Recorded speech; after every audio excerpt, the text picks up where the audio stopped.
Hey guys, welcome to the Simplify Your Life podcast. It's Coach Simona, and I'm glad you decided to tune in.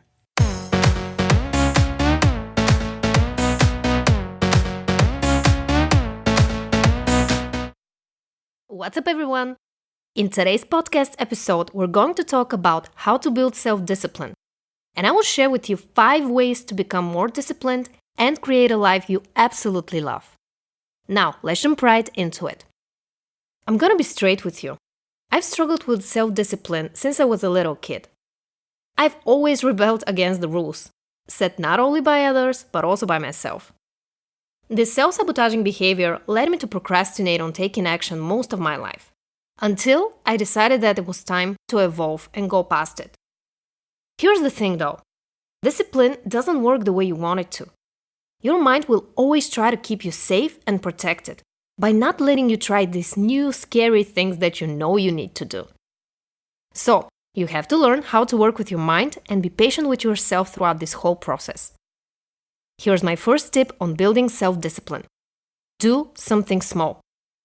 One of the reasons we struggle with self-discipline is because we want to do too many things at once, and we quickly become overwhelmed.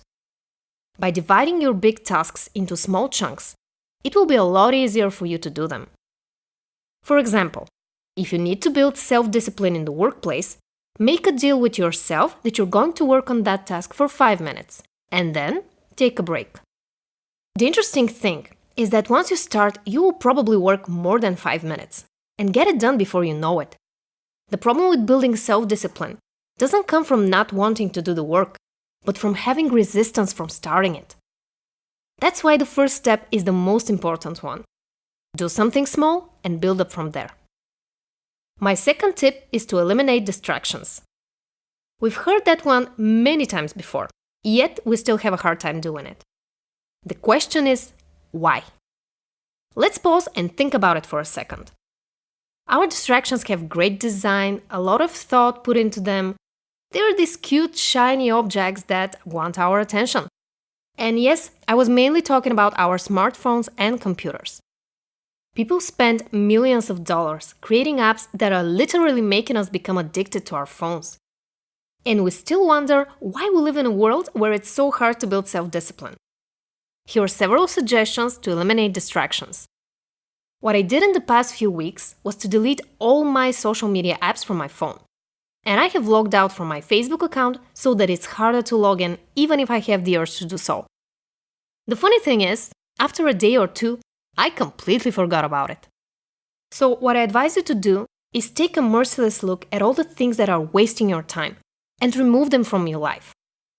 If deleting them seems like a radical decision, at least turn off your notifications. Put your phone on airplane mode or in another room.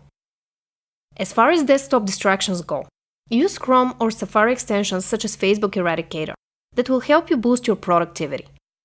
If you want to build self-discipline in another area, such as sports, find out what your resistance is. Is it because you don't like going to the gym? Or are you just feeling lazy and unmotivated? I've done an entire video on what to do when you have no motivation, so I will link it below for you to check it out. Tip number 3 is to write things down. Did you know that you are 42% more likely to achieve your goals if you write them down? The act of writing down goals forces you to visualize the goal itself, how to achieve it, and what steps you need to take to get there. If that's not great news, I don't know what is. Grab a pen and a piece of paper and start writing your goals. I want you to write down your number 1 goal for today and break it down into small achievable action steps. Let's say my daily goal is to get 2 podcast episodes done. What I need to do first is to do some research for topic ideas. The second step is to write an outline for the first episode. Then plug my microphone and record it, etc. It's easier to be self-disciplined when you know exactly what you need to do. And by doing one task after the other, you build momentum. That's exactly what we're going for. We want to get you into that state of flow where you're no longer thinking about the things that you'd rather be doing, but you're focused on the task in hand. Tip number 4, reward yourself. Being self-disciplined doesn't mean cutting pleasant things out of your life, In fact, when you're satisfied with yourself, it's even more pleasurable to have that well-deserved relaxation time. If you're struggling with convincing yourself to do hard tasks, always think of a little reward at the end of the day. This will give you something to look forward to and further motivation to start doing the thing you know you need to do right now. For example, I love pamper routines. So for me, the act of watching beauty videos on YouTube while doing my nighttime skincare routine is a well-deserved reward. It helps me to unwind after a long day. Let me know, what is your favorite way of rewarding yourself? Comment down below. Now it's time for tip number 5. Let go of the outcome.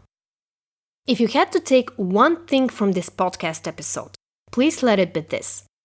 You won't build self-discipline if you're constantly fixated on the final outcome. You will worry, procrastinate, and find excuses to postpone doing the actual work. The final outcome is not entirely up to you. There are circumstances that you can't predict. What you can predict, though, is that if you don't do the work first, you will definitely not get the outcome that you want. So instead of fixating on the final result, keep your eyes on the only thing that matters, the present moment.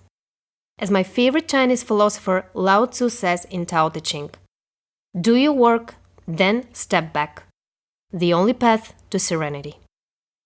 Thank you so much for listening to this podcast episode. If you found it helpful, please like it. And subscribe to my channel if you don't want to miss out on my weekly podcast episodes. I love you guys, and I will talk to you in the next one. Bye.